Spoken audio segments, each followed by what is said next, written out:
நம்முடைய ஆண்டவரும் அருமை இரட்சகருமாகிய இயேசு கிறிஸ்துவின் நாமத்தினாலே உங்களுக்கு இந்த காலை வேளையில் வாழ்த்துதலையும் ஆசீர்வாதங்களையும் தெரிவிக்கிறேன். காலைதோறும் கர்த்தருடைய வார்த்தை என்ற இந்த பகுதியில் இன்றைய நாளில் யோவான் புஸ்தகம் 19ஆம் அதிகாரம் 17ஆம் வசனம்.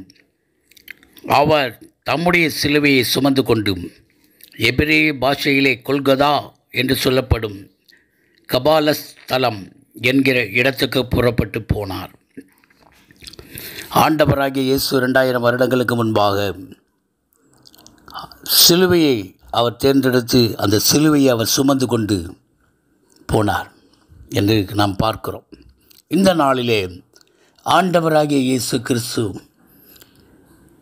அவர் சுமந்த அந்த சிலுவை நம்முடைய பாவங்களுக்காக அந்த சிலுவையிலே மரிக்கும்படியாக தேவன் அந்த சிலுவையை சுமந்து கொண்டு போய் அந்த கபாலஸ்தலம் என்ற இடத்தில் தன்னை ஒப்பு கொடுத்தார். இந்த இயேசு ஏன் சிலுவையிலே அவர் அந்த சிலுவையை அந்த பாரமான சிலுவையை சுமந்து கொண்டு போனார்?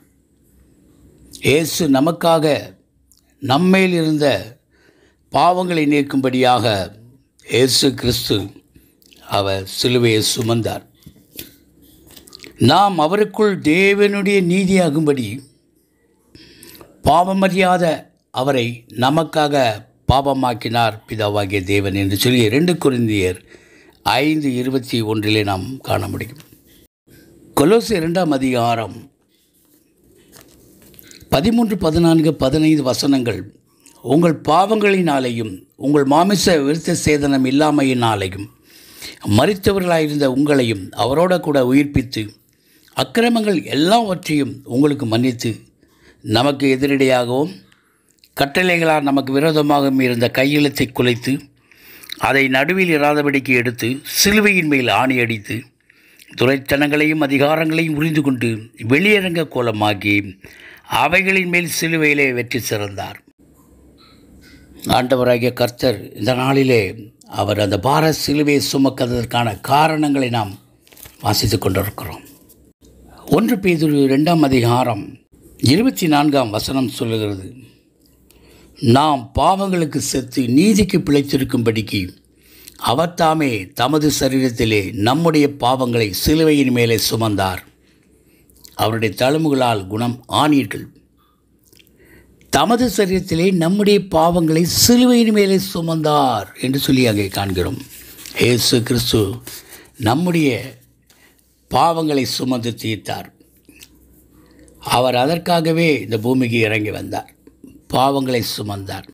ஏசாயாவின் புஸ்தகம் 53ஆம் அதிகாரம் 11ஆம் வசனம், அவர்களுடைய அக்கிரமங்களை தாமே சுமந்து கொள்வார். முதலாவது பாவங்களை சுமந்து தீர்த்தார், அக்கிரமங்களை சுமந்தார். அது மாத்திரமல்ல, அதே 53ஆம் அதிகாரம் ஏசாயா 4ஆம் வசனம், மெய்யாகவே அவர் நம்முடைய பாடுகளை ஏற்றுக்கொண்டு நம்முடைய துக்கங்களை சுமந்தார். அது மாத்திரமல்ல, அவர் நம்முடைய துக்கங்களையும் சுமந்தார். நம்முடைய பாடுகளை சுமந்த தேவன் நம்முடைய துக்கங்களை சுமந்தார். மத்தேயு புஸ்தகம் 11ஆம் அதிகாரம் 28ஆம் வசனம், வருத்தப்பட்டு பாரம் சுமக்கிறவர்களே, நீங்கள் எல்லோரும் என்னிடத்தில் வாருங்கள், நான் உங்களுக்கு இளைப்பாறுதல் தருவேன். நான் சாந்தமும் மனத்தாழ்மையுமாக இருக்கிறேன். என் நுகத்தை உங்கள் மேலே ஏற்றுக்கொண்டு என்னிடத்தில் கற்றுக்கொள்ளுங்கள், அப்பொழுது உங்கள் ஆத்துமாக்களுக்கு இளைப்பாறுதல் கிடைக்கும். என் நுகம் மெதுவாயும் என் சுமை லகுவாயும் இருக்கிறது என்று சொன்னார். நம்முடைய பலவீனங்களை சுமந்தார். மத்தேயு புஸ்தகம் 8ஆம் அதிகாரம் 17ஆம் வசனம், அவர் தாமே நம்முடைய பலவீனங்களை ஏற்றுக்கொண்டு நம்முடைய நோய்களை சுமந்தார். தேவனாய் கர்த்தர் நம்முடைய நோய்களை சுமந்தார். அங்கே அற்புதமான தேவன் நமக்கு இருக்கிறார். வருத்தங்களை சுமந்தார்.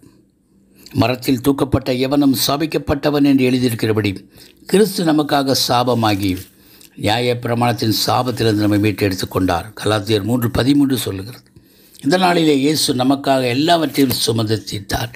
அன்றைக்கு அவர் சிலுவையை சுமந்து கொண்டு அவர் போகிற காரியங்களை நம்ம பார்த்தோம். ஆண்டவராகிய இயேசு யோவான் 19:17 சொன்னபடியாக கொல்கதா என்ற இடத்தில் அவர் தம்மைத்தாமே ஒப்பு கொடுக்கும்படியாக அவர் அந்த பார சிலுவையை சுமந்து கொண்டு அவர் அதில் அறைய தம்மை ஒப்பு கொடுத்தார்.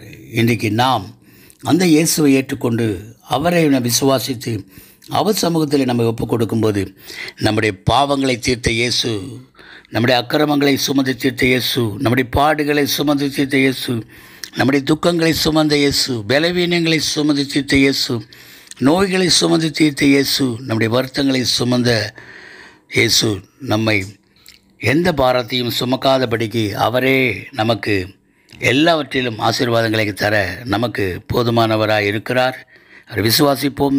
தொடர்ந்து நாம் ஜெபம் பண்ணுவோம். கர்த்தர் தாமே இந்த வார்த்தைகளை கேட்டுக்கொண்டிருக்கிற உங்களை ஆசீர்வதிப்பாராக. God bless you. God bless you.